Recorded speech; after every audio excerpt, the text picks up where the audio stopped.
السلام عليكم ورحمة الله وبركاته. بسم الله الرحمن الرحيم. الحمد لله رب العالمين والصلاة والسلام على سيدنا محمد وعلى آله وصحبه أجمعين. اللهم لا علم لنا إلا ما علمتنا إنك أنت السميع العليم. اللهم علمنا ما ينفعنا وانفعنا بما علمتنا وزدنا علما. Last time we finished the fact of the conquer of Mecca, Tabouk, Ta'if, and we read all Surah Al-Fath in relation to the whole relevant part of the time. And after all the time, subhanAllah, and the dua of the Prophet came true, and Allah brought the people of Ta'if Muslims to him. They accepted Islam. Now the Prophet ﷺ managed to control the whole area around him, so he had more peace. In the year 9th of Hijrah was called the year of the delegations. Once he stabilized his position over the biggest tribes, all the other tribes of Arabia started coming to offer Islam and become Muslim. No more fighting with Muhammad sallallahu alaihi wasallam. They saw the Islam and the Muslims have reached the power. Now there's no one can deny it. So they started. On that same year, of course, the ulama don't say specifically which happened first, the delegation or this big ghazwa, but it was on the same year, in the 9th of Hijrah, in Rajab, the Prophet ﷺ announced clearly for the second time ever that he is going for a specific place. Whenever he had any ghazwa battalions, he would just tell them, just get prepared. No one knew where, except in Khaybar, and this one he was going to the Romans in Tabouk, Ghazwat Tabouk, because Khaybar was promised from Allah, so he was open about it. Tabouk is fighting the Romans. It's a major power. He needed as many manpower as possible, and it was a long, long ride all the way up to the north to the Syrian, kind of boundaries, borders, going all the way from Medina. So that's another long journey in the heat. And Rajab that year happened to be in summer. It was hot, no clouds, no rain, and the crops about to ripe. So it was a test for the Muslims on that day. So when he said, get ready, we're going to Tabouk, everybody who is everybody must come. No excuses. He sent to all the Arab tribes around the Medina, and everybody who became Muslim, send me as many men as you can. So all the Muslims who are Muslims have to come now. And that was an order. Now, that year again, because it was heat, the Muslims were always on the poverty, despite all whatever they gained. SubhanAllah, they still had a lot of poverty to get that. Now he wanted a massive army to build in. They still needed to get people to pay for that army. And that's why it was called Ghazwat al-Usra, or the Ghazwa of hardship as well, because they didn't have enough finances for it.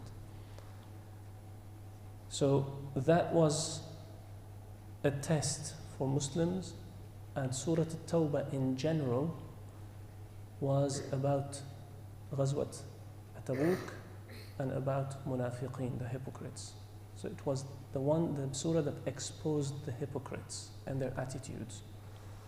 And if you read in Surah Tawbah, chapter 9, which most of what I'm going to read will be from Surah Tawbah, chapter 9, verse 41.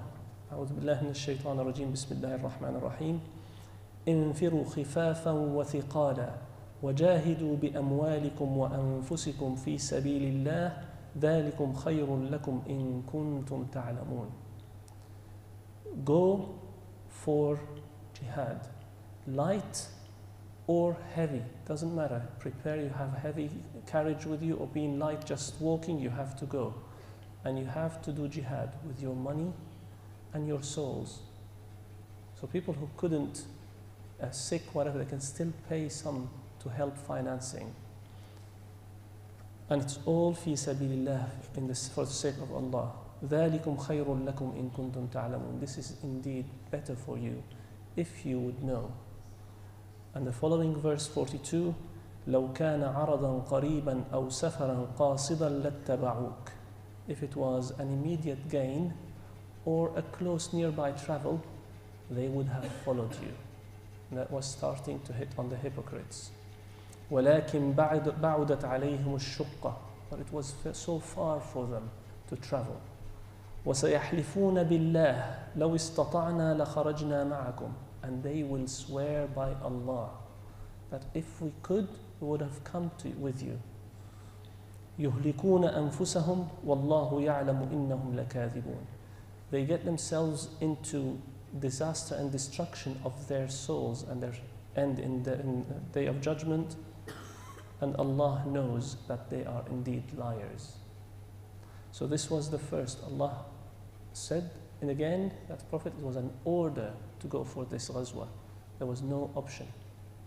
Everybody. But the munafiqeen, the hypocrites, will find all excuses, and it was starting with straight away exposing them. When Prophet ﷺ gave the orders, some of the Bedouins came with all sorts of excuses. Al-A'rab. Al-A'rab are the Bedouins of the Arabs, which have no manners, no proper manners. They're a bit rough. That's when they say Al-A'rab, they are a bit rough and they don't have manners, attitudes. They used to just grab the Prophet ﷺ and say, "Give me Muhammad." Although they're Muslims, but they needed to be taught manners. So some of them came with all sorts of excuses. And of course, again, Allah exposes some of those. One of those specifics men was Al-Jadd ibn Qais. Let's flash back with a name. I'm saying all the people we mentioned, subhanAllah, there's something linked back. Al-Jadd ibn Qais was a person present in Sulh al-Hudaybiyah. When the Prophet ﷺ, after they gave the bay'ah and agreed that we'll fight, he said, everyone who gave the bay'ah will enter Jannah except the owner of the red camel. And that was Al-Jadd ibn Qais. Now we remember what we discussed in the past, alhamdulillah. So he came and he just starts saying, "Oh Messenger of Allah, you know, I'm an Arab, I cannot see women, especially the women of the Romans, they are so beautiful. Please don't take me there and drop me in the fitna. I can commit something that Allah will not be pleased with." So he was afraid that he would go into fitna, or that's his excuse at least. So Allah said clearly in Surah Tawbah again, verse 49, وَمِنْهُمْ مَنْ يَقُولُ ائْذَنْ لِي وَلَا تَفْتِنِّي أَلَا فِي الْفِتْنَةِ سَقَطُوا وَإِنَّ جَهَنَّمَ لَمُحِيطَةٌ بِالْكَافِرِينَ. And some of them will come to you and say, "Give me an exception and don't draw me into the trial of fitna, the bad trial." Indeed, in that fitna, the trial, they have fallen. By not going, that was the test, and they failed the test. And Jahannam will be for the kuffar. It will be surrounding al-kafirin. That means that Al-Jadd ibn Qais has been accounted within munafiqeen, within al-kuffar, for this attitude. Then Allah subhanahu wa ta'ala reported to Muhammad sallallahu alayhi wa sallam and gave him permission, to give permission to the hypocrites, because if they follow him, they will only slow him down. So he was given the approval by Allah that hypocrites who come with excuses, just allow them to be excused, don't push them. And that is clear again in the same chapter, Surah Tawbah, verse 43, which has the following to that, 43, 44, and 45. عَفَى اللَّهُ عَنْكَ. That was to the Prophet ﷺ. Allah has forgiven you. لِمَ أَذِنْتَ لَهُمْ. Why did you give them permission? Or another explanation, عَفَى اللَّهُ عَنْكَ لِمَ أَذِنْتَ لَهُمْ. Allah has forgiven you for giving them the excuses. The translation can be on both of them, either questioning why did you, or for excusing them. حَتَّى يَتَبَيَّنَ لَكَ الَّذِينَ صَدَقُوا وَتَعْلَمَ الْكَاذِبِينَ. That was the reason, so you can know who was truthful and the one who are lying. لا يستأذنك الذين يؤمنون بالله واليوم الآخر أن يجاهدوا بأموالهم وأنفسهم والله عليم بالمتقين. The ones who believe in Allah and the Day of Judgment will not ask you permission to leave. They will just join you. They don't need a permission to do jihad with their wealth and with themselves for the sake of Allah. And those are indeed the ones who have taqwa. إنما يستأذنك الذين لا يؤمنون بالله واليوم الآخر وارتابت قلوبهم فهم في ريبهم يترددون. But the ones who do not believe in Allah and the Day of Judgment are the ones who will come and seek permission. In their hearts, indeed, they have doubt, and the doubts will take them into Jahannam. So some of them said, don't get out in the heat. It's too hot. Don't go in the hot weather. Let's carry on and stay at home. Once it gets cooler, we will go. And again, it was exposed in the same surah, in the verse 81. فرح المخلفون بمقعدهم خلاف رسول الله وكرهوا أن يجاهدوا بأموالهم وأنفسهم في سبيل الله وقالوا لا تنفروا في الحر قل نار جهنم أشد حرا لو كانوا يفقهون. The ones who stayed behind were pleased and happy that they stayed behind from fighting with the Prophet ﷺ and were not fighting or paying any money into it. And they said, do not get out in the heat. لا تنفروا في الحر. Don't go out in the hot weather. قل, tell them, Muhammad, the heat of hellfire is far worse. If they know, but they don't have any brains anymore, subhanallah. Shaitan deviated them. So many Muslims who have no means were coming to the Prophet ﷺ and crying, Ya Rasulullah, please give us something, give us a camel or a horse, just carry us with you, we'll just go, we don't have any means. And the Prophet ﷺ said, and I don't have any for you. SubhanAllah, they couldn't. So Allah again showed that in Surah Tabouk again, chapter 91, 92 and 93. ليس على الضعفاء حرج ولا على المرضى حرج ولا على الذين لا يجدون ما ينفقون حرج إذا نصحوا لله ورسوله ما على المحسنين من سبيل والله غفور رحيم. The ones who are weak are excused by Allah, and the ones who are sick are excused by Allah, and the ones who come to you and cannot find any means to come with you have been excused by Allah, as long as they come and tell the Prophet and they are honest with him. And Allah does not have anything against the ones who are muhsineen, the good ones, al-ihsan, and Allah is all forgiving. وَلَا عَلَى الَّذِينَ إِذَا مَا أَتَوْكَ لِتَحْمِلَهُمْ قُلْتَ لَا أَجْدُ مَا أَحْمِلُكُمْ عَلَيْهِ تَوَلَّوْا وَأَعْيُنُهُمْ تَفِيضُ مِنَ الدَّمْعِ حَزَنًا أَلَّا يَجْدُوا مَا يُنْفِقُونَ. And Allah again has forgiven the ones, this is specific description, who will come to you and say, carry us, just give us a horse or a camel. And you tell them, I don't have anything to give you. You see them turning away, crying, and their eyes is pouring of tears because they are sad that they don't have any means to join you. That was typical description in literal words, how they behave, how they wear. إنما السبيل على الذين يستأذنونك وهم أغنياء رضوا بأن يكونوا مع الخوالف وطبع الله على قلوبهم فهم لا يعلمون. The excuse is not accepted, and no complaint against the ones who have money and wealth and have the power, but they come to seek excuse from you. They accepted and agreed to be from the one who stay behind, so Allah has sealed on their hearts. So they will not know. So they will not know Islam. Now, one of the Sahaba brought lots of money, subhanAllah. He said, whatever he could. All Sahaba started gathering anything they can and put it in front of the Prophet ﷺ. And the hypocrites start saying, look, he's showing off. Another one came, Ya Rasulullah, I don't have anything, just have this penny. In the mean literal small amount. And the Muslim said, what is this small amount going to do to a big army? So they were not happy either or. No matter what we do, they're just not pleased. And Allah said again in Surah At-Tawbah, chapter 9, as I said, this will be constant about this ghazwa.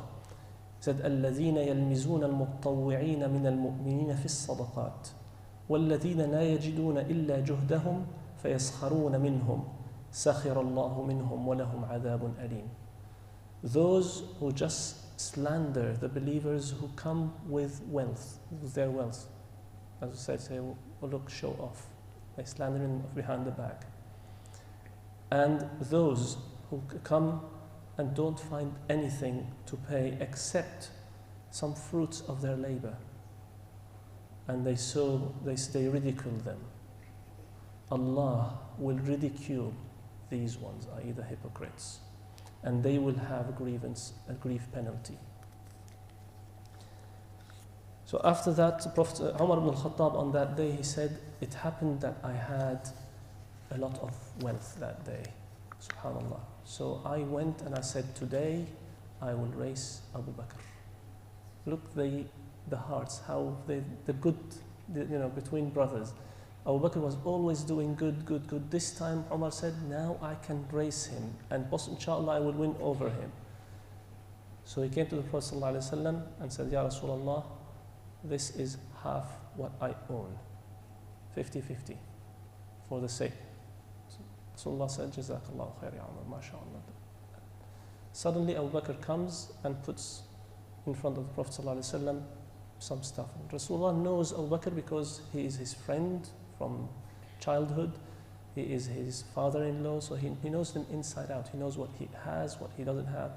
And he looked and they said, Oh Abu Bakr, what have you left for your family? He knew that he brought everything he owned. And Abu Bakr said, I left them Allah and His Prophet. Umar looked and said, Wallahi, I will not race you anymore. There is no way he can win over Abu Bakr, because that was their pure hearts, mashallah.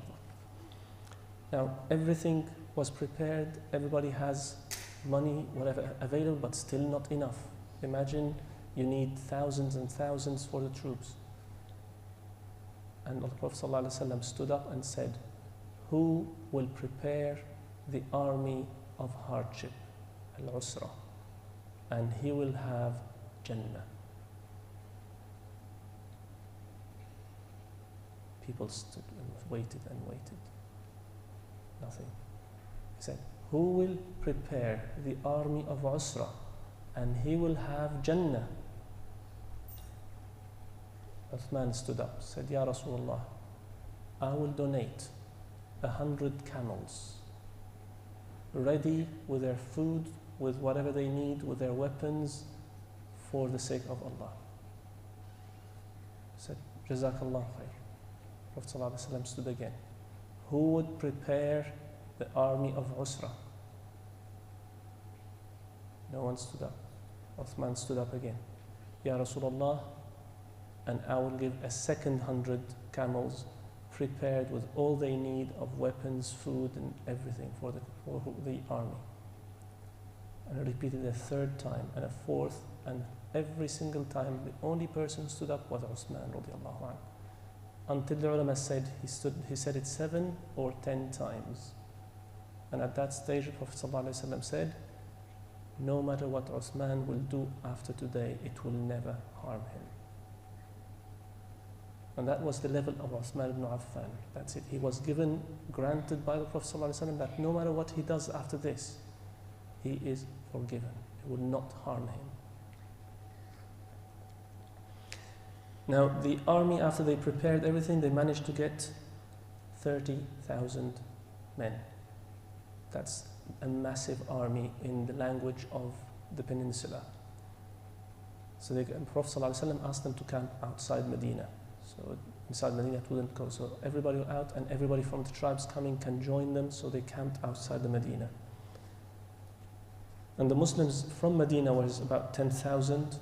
And after the conquer of Mecca was 10,000.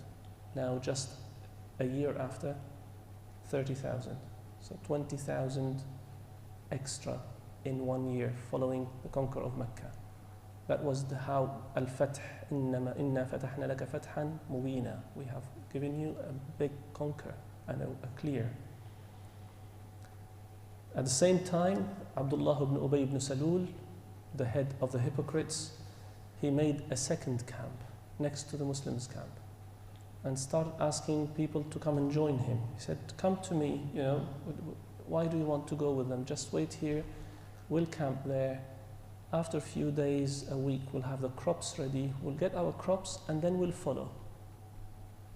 So he was trying to deviate the hearts and minds.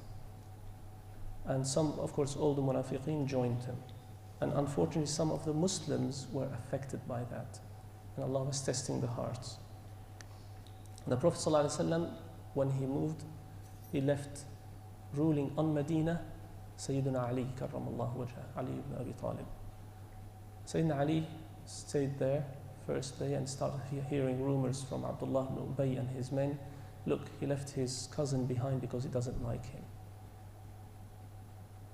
So Ali ibn Abi Talib started feeling a bit hard in his heart and said, what's that? So he got himself ready on his horse, his army, and followed the Prophet ﷺ. The Prophet turned away and found Ali. He was just very close. He said, Ya Ali, what are you doing here? He said, oh, Messenger of Allah, I heard that people are saying that you left me behind because you don't like me. So I wanted to show them the opposite. So Prophet ﷺ told him a very famous saying then. He said, oh Ali, wouldn't like to be to me like Harun was to Musa? And he completed after that, he said, except that there is no Nabi after me. Because Harun was a Nabi. So if he didn't stop there, people might start saying Ali is a Nabi on that basis. But he put that, except that there is no Nabi after me. But he was reflecting to the fact that when Sayyidina Musa went to meet Allah, he left Sayyidina Harun leading Bani Israel. So he said, he left Harun, I'm asking you to look after my family in my absence. Don't listen to them. So Sayyidina Ali returned back to Medina and continued. So he was not in Ghazwat Tabouk himself. Some Sahaba who's known to have strong Iman, again, lingered behind. I can catch up with them. I'm light, I can have a horse, I can rush, I'll stay another day or two, might be cooled down. And they started. One of them was Abu Khaythama. Abu Khaythama was one of the, mashallah, strong believers, and he stayed behind. He said, I'll follow, as usual. The Prophet made a move. He entered his house. He saw his wife there, and he looked, wife ready with water and shade and fruits, just about crops to get ready. And he looked and said, Subhanallah, the Prophet is in the heat, going towards Tabouk, and I am in this environment. Wallahi, this is not fair. He asked his wife, said, I'm not eating anything, prepare my horses and everything, prepare the troops. So he got himself ready for the gear, got on his horse and followed them. And as he was galloping to follow, the army started seeing someone coming from far. And they started, of course, saying, oh, it might be this, as usual, guessing who it would be. And the Prophet ﷺ said, Kun Abu Khaythama, be Abu Khaythama. SubhanAllah, he knew in his heart who might be coming, and it was. And the Prophet ﷺ spoke to him straight and said, why did you linger behind? He said, Ya Rasulullah, I was weak. Please ask Allah forgiveness. So he forgave him. The other people who were delayed as well were Ka'b ibn Malik, Hilal ibn Umayyah, Al-Marar ibn Rabi', Abu Lubaba, and others. All these names are some of the strong Sahaba, and they are well known with their Iman, but they still were affected by the fitna and the trial and test from Allah. And of course, the army going and start saying, oh, look, this one has been delayed, this one didn't come, this one is a hypocrite, wallahu alam. And Prophet ﷺ said, don't speak about anyone. if there is good in them, Allah will bring them. He was teaching them again, don't backbite, don't speak about others' ill words, because you don't know what is in their hearts. Allah only knows. So, and another lesson, everything is a lesson, but humans are humans. Even the Sahaba radiallahu anhum were humans, and that's why they could start talking the same way, and the Prophet was constantly teaching them to behave and their manners. And when Abu Khaythama arrived, the Prophet ﷺ grabbed him and said, "It's better for you, Abu Khaythama. It is better for you, Abu Khaythama. You nearly fell away." He nearly ended up in hellfire. SubhanAllah, of course, Abu Khaythama asked for forgiveness, and as he's joined the army, he's automatically forgiven, radiallahu anhu. Then, as they were going towards Tabouk, north of Medina, they reached a place and they found well of water. Of course, big army. You can imagine where one side of the army will be and the other side will be, and the Prophet ﷺ would be far away from them. Some of the Sahaba found a well of water, filled up water, made some dough and started cooking. And the Prophet ﷺ looked and said, "What's going on?" He said, "Ya Rasulullah, we're cooking, we found a well of water." He said, "Where?" So I took him to that well. I said, "Did you fill from here?" He said, "Yes." He said, "Pour all your water you filled up. Pour it out. All the dough you made, give it to the animals to eat." This is Mada'in Salih, the city of Sayyidina Salih. People Allah has destroyed. We do not eat, we do not drink from anything. And the order is, if you pass by any town where Allah has destroyed its population, you walk fast, run, and cry if you can. So Allah does not afflict you with what He has afflicted them. That's why I ordered them, pour all the water and move away from this side. So they have to move away. And this was in Surah Ibrahim, chapter 14, verse 45. It says, وَسَكَنْتُمْ مَسَاكِنَ الَّذِينَ ظَلَمُوا أَنفُسَهُمْ وَتَبَيَّنَ لَكُمْ كَيْفَ فَعَلْنَا بِهِمْ وَضَرَبْنَا لَكُمُ الْأَمْثَالِ. And you dwelled in the dwelling of people that we have destroyed in their homes, the ones, the wrongdoers. And we clearly shown you how we destroyed them, what we did to them. And we gave you all the examples.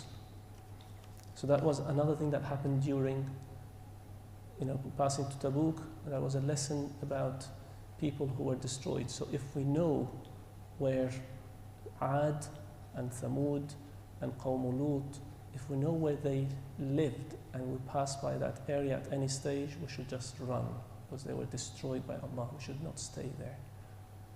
There are a lot of debates, of course, about these. People say, what about Pharaoh and the Egyptian? Pharaoh was not completely destroyed. It was him and his army that were drowned, but the population was not destroyed as a city. That's different. As I'm saying, there are a lot of fiqh in there. I'm not going to dwell onto this. Now, some start talking again about that Sahaba stayed behind. Look, dunya has attracted them. They forgot the jihad. They're about crops again. Prophet heard again another group and he said, if there is good in them, Allah will bring them. Don't talk about them. Abu Dharr radiallahu anhu, one of the Sahaba, was on his camel. Slowly the camel started getting sick and slowed down and slowed down and slowed down, and suddenly he could not see the army. The army was far in front of him. So he jumped off it, carried his luggage and started walking to follow the army. You can either go back or follow the army. If you go back, Allahu A'lam if Allah will accept it or not from him. If he follows the army is on camels and horses and he's walking, will he ever reach them? But he made the niyyah that he will follow them and Allah will guide him. Radiallahu anhu. And the Sahaba started saying, oh, where's Abu Dharr, where's Abu Dharr? And some of them started saying, oh look, he's possibly slowed down and gone back to Medina just thinking about the wealth back there. And the Prophet ﷺ said, don't say that. If there is good in him, Allah will bring him. And as they were camping to rest, suddenly saw something from the horizon, Is it a camel, a horse, a human? They didn't know. And suddenly it was coming slowly towards them. And they started guessing, who could that be? Who's walking in that heat on his own? And Prophet ﷺ said, Kun Aba Dharr, be Abu Dharr. And subhanAllah, he was. And he arrived to the Prophet ﷺ, and the Prophet ﷺ said, what happened to you? What happened there? He said, my camel got slow, so I did this and I did that, until I followed you. And the Prophet ﷺ said, on that day, may Allah have mercy on Abu Dharr. He walks alone, and he dies alone, and he will be resurrected in the day of judgment alone from the amount of good he has. So he will be above anybody else, a lonely person with his good deeds. And Sahaba know Abu Dharr after the death of the Prophet ﷺ. Sahaba could not live with him because he was so tough. He didn't like anybody misbehaving. So they didn't like him, started being a bit rough. So he lived outside Medina with his wife and child. And when he was about to die, he told his wife, say, just take me to the main road where the caravans pass by and leave me there. And so if anybody sees me, they can at least bury me. His wife on her own cannot bury a man. So she took him down, sat with him at the edge of that road, and then, rahmatullah alayhi, he died, radiyallahu anhu. After a while, a caravan was passing. That's the story, of course, after the death of the Prophet ﷺ.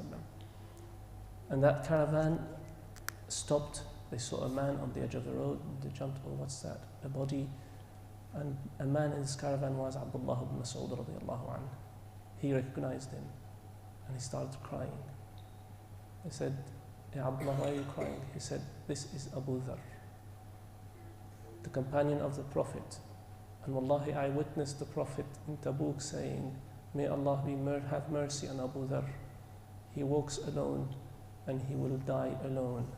And there he is, dead alone. And inshallah, he will be resurrected in the day of judgment alone. And they dug a grave and buried him. Now, after this, the Prophet ﷺ, when they reached Tabouk, and on their way he started sending Khalid ibn Walid with small battalions to control the tribes on their way. Some of the tribes became Muslims, others were agreeing, signing treaties to pay the jizya. And his way between Medina and Tabouk, he controlled so many tribes into Islam or jizya. And he went to the tribe of Ayla. They signed the truce treaty and to pay jizya. And same happened with another tribe called Jarba, and the same with another tribe called Adruj. They all heard, okay, if we can, we'll pay jizya. If they want Muslim, they can become Muslim. Now, when they arrived to Tabouk, it was a small village, so the army cannot camp inside as a total. So the Prophet ﷺ stayed on the, kind of within, but on the outside, of course, because the big army can't be in the center. And from then, he sent a message to Herakl, the leader of the Romans, that I am in Tabouk, come and fight me. Of course, the Romans knew he's moved from Medina, they knew already, but now he sent him a specific message that I am here, come. And during that, as I said, Khalid ibn Walid and the Sahaba carried on conquering all the places around. One place that was difficult for the Muslims before was Dawlatul Jandal. Close to Tabouk, Prophet ﷺ sent troops, but they ran away, so they didn't do anything. And they were very strong allies to the Romans. So he sent Khalid ibn Walid. He said, I want you to go to Dawlatul Jandal, and I want you just to kill Uqaydir ibn al-Dawma. This is their king, Uqaydir Dawma, they used to call him. He said, Ya Rasulullah, how would I know him? I don't know the man.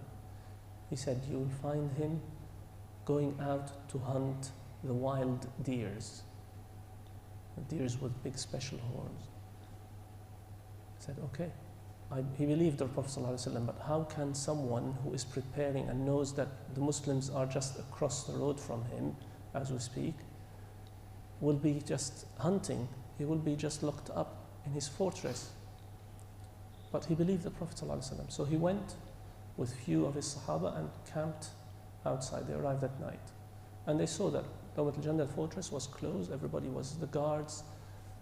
And then next day, Uqaydir was the king himself, standing, watching around in the fort, all locked up because the Muslims are nearby. And out of the blue, wild deers started coming. And they got closer and closer to the fortress. So the wife of Uqaydir said, "Do you see what I see?" He said, "Yes." He said, "Why don't you go just get one or two? You love hunting them." He said, "The Muslims are close. I don't want any trouble." He said, "They are so close nearby."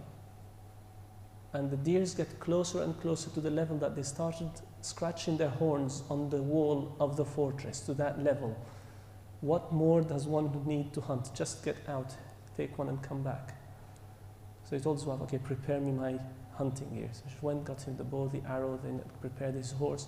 By the time they're preparing those 5-10 minutes, the deer started retreating. So by the time he came out, they were a bit further. He started following them, they ran further, and subhanAllah, as he was going on his own, Khalid ibn Walid ran after him and killed him. Dawmat al-Jandal, suddenly, their king is dead, they gave in. It was just by killing their king. That was a way the Prophet ﷺ told him. Now, Uqaydir was not killed. He was with his brother. They killed his brother Hassan. He was taken captured to the Prophet. And his brother Hassan was wearing some silk, very fine silk, with gold, woven with gold, something amazing, never seen by them, the Arabs. I said, "Do you see this? Can you see that? Can you see this?" So they took Uqaydir, the king, to the Prophet ﷺ, and they took the clothes of Hassan to show it to the Prophet. And Uqaydir he came to the Prophet ﷺ, and the Prophet said, "You either be Muslim or you pay jizya, and all Dawmat al-Jandal is under control. You have no other choice. Now you're captured." He said, "Yes, I will give you jizya." He said, "But you are only one man. Your people might not accept that." He said, "No one will reject what I say." And they did not reject his say. And they agreed, and he returned. And then the Sahaba were looking at the silk that was woven and said, "Subhanallah, we've never seen anything like this. Can you see anything better than that?" And the Prophet ﷺ just looked at them and said, "Are you surprised by this silk?" They said, "Yes, Ya Rasulullah, I've never seen anything like it." He said, "Wallahi, the handkerchief of Sa'd ibn Mu'adh in Jannah is better than this." So this is dunya, nothing. Imagine what Allah has prepared. Another lesson again. Don't be pulled with all what you see in life. Don't be just distracted and dazzled by what you see in life, the gold, the silver, the silk. Think about akhirat. If you can have it, ni'ma, alhamdulillah, but you don't have to of course we don't wear gold as men, don't wear silk. But if your wives can have it, if you have enough finance, that's fine. But you have to work generally for akhirah. Don't be tight-fisted, but don't waste your money. Now, Prophet ﷺ sent a messenger, as said, to Hiraql, and he arrived to Hiraql and gave him the message, a letter from the Prophet ﷺ. And he said, Hiraql looked at the letter, he asked the messenger to wait. He said, "I'll get you my answer later." So Hiraql got his, the priest, and say, "I want you to get me an Arab man who is Christian," because the Ghassasina were all Christians, but they were Arabs, "who is wise. I want someone special." So they looked and found a man called At-Tanuhi. He got him to him. He said, "I want you to go with a letter from me to Muhammad. And just see when he reads the letter, does he mention the letter he wrote to me? Because this letter has just been handed to. Will he mention it? and check, will he mention the night? SubhanAllah, Herakl was a scholar in Christianity, and he knew it's time for a prophet. And then said, check a sign on his back if you find it between his shoulders. And we know that this was the sign of the seal of the prophets, on his back. So the letter that was there, of course, again he was getting from Muhammad Rasulullah to Herakl, the leader of Roman. Assalamu ala man ittaba al-huda. Peace is on the one who follows the guidance. And I said, this is the salam we say in the presence of non-Muslims. You don't say assalamu alaikum. You say assalamu ala man ittaba al-huda. So only Muslims can reply, and non-Muslims if they want to. Because this peace is on the ones who follow the guidance.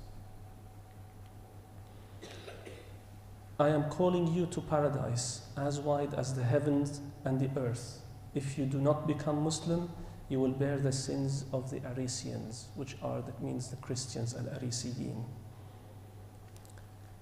So At-Tanuhi returned with the messenger of the Prophet ﷺ. So he told him, this is my message, my answer will be with him to your Prophet.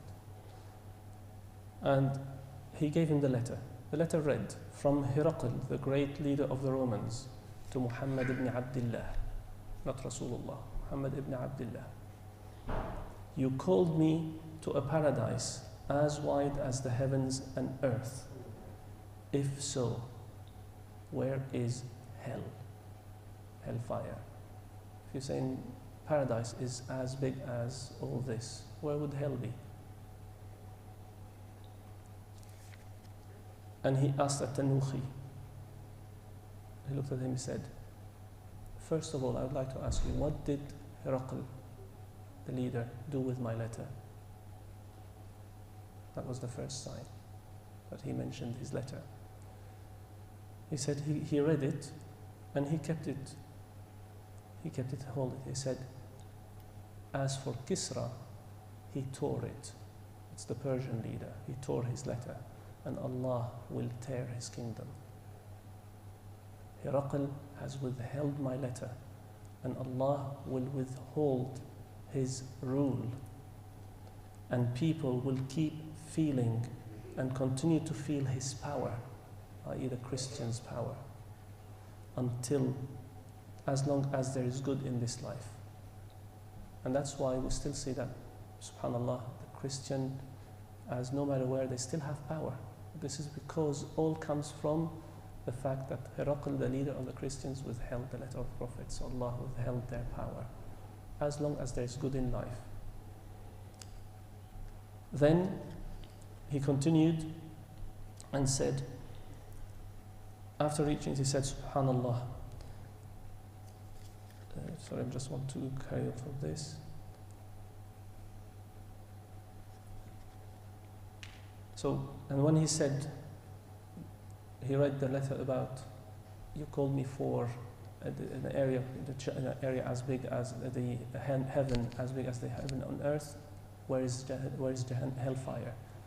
Prophet ﷺ said, subhanAllah, where is the night when the day comes out, the daylight?